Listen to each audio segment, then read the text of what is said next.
আসসালামু আলাইকুম, শুভ সকাল। এই হালকা হালকা শীতে এরকম মিষ্টি রোদ দেখতে খুব ভালোই লাগে। আর আমার কাছে মনে হয় যে ঘর সাজানো গোছানো অবস্থায় রোদ দেখতে খুব ভালোই লাগে। আর আমি এই যে হালকা শীতে লাল চা খাচ্ছি। ঠান্ডা ঠান্ডা আবহাওয়ায় এরকম গরম গরম চা খেতে কিন্তু খুব ভালো লাগে। তো আমি এখন সকালে নাস্তা বানাবো, আলু ভাজি করব আর সাথে পরোটার সাথে কিন্তু আলু ভাজি খেতে খুব ভালো লাগে। তো ঝটপট আলুটা ভেজে নিচ্ছি। আগে আলু ভাজিটা উঠাই দিব, দিয়ে আমি পাশাপাশি পরোটা বানাবো। বাসায় যেহেতু আমার শাশুড়ি আছে, যা আছে, তো সবার জন্য একেবারে পরোটা বানাচ্ছি। আগে কিন্তু আমি পরোটা এত ভালো বানাইতে পারতাম না, ওই যে একটা প্র্যাকটিসের বিষয়। এখন ভালো পারি, মানে আগের তুলনায় পরোটা বানাইতে পারি ভালো। তো পাশাপাশি আমি দুপুরের রান্নার জন্য সব কিছু রেডি করে রাখলাম। তো আমার ছেলের জন্য একটা ডিম পোস্ট করলাম, কারণ ওকে আমি ডিম দিয়ে পরোটা খাওয়াবো।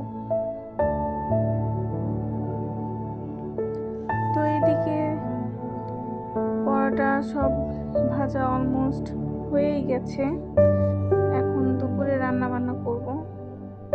এদিকে আমার শাশুড়ি ডাল রান্না করছে। আমার হাজবেন্ড আবার আমার শাশুড়ির হাতের ডাল খুব পছন্দ করে, আমারও ভালো লাগে। তো টাটকা টাটকা ট্যাংরা মাছের ছোট আলু দিয়ে চটচটি খেতে কিন্তু মজাই লাগে। আর সাথে কিছু টমেটো দিয়ে দিলাম। ট্যাংরা মাছটা কিন্তু দেখে মনে হচ্ছে ছোট, কিন্তু ট্যাংরা মাছটা কিন্তু বড়ই ছিল। তো দুপুরে রান্না বান্না সব অলমোস্ট কিছু হয়ে গেছে। এখন শাক ভাজি করছি, লাল শাক ভাজি। তো আজকে ডাল, চটচটি আর শাক ভাজি দুপুরের জন্য। তো ডালের সাথে কিন্তু চটচটিটা খেতে আমার কাছে বেশি মজা লাগে। আর এই লাল শাকগুলি কিন্তু খুব ভালো ছিল, মানে একদম লাল কালার ছিল। আর কিছু শাক আছে যে খুবই ফ্যাকাশে কালার হয়। তো দুপুরে খাওয়া দাওয়া শেষ করে আমি সন্ধ্যার দিকে কিছু নাস্তা রেডি করছি। এই পাঁপড়গুলো আমি বগুড়া থেকে কিনে নিয়ে এসেছি। আমার ছেলে এই চিপস খেতে খুব পছন্দ করে, তো ওর জন্য কিছু চিপস ভেজে নিচ্ছি। আমারও ভালো লাগে। আর পাঁপড়গুলো কিন্তু খুব মজা ছিল। আর এদিকে আমি আমার আর আমার জায়ের জন্য কফি বানাচ্ছি। ইদানিং ব্ল্যাক কফি না খেয়ে শুধু মনে হয় যে দুধ দিয়ে কফি খাবো। ওই যে বললাম না, একটা কেন জানি শীতের ভিতরে খালি দুধ, চা, কফি এগুলো বেশি খেতে ইচ্ছা করে। তো যাই হোক, কয়েকদিন একটু খেয়েই নিই। আর এদিকে রাত্রে আমি ভর্তা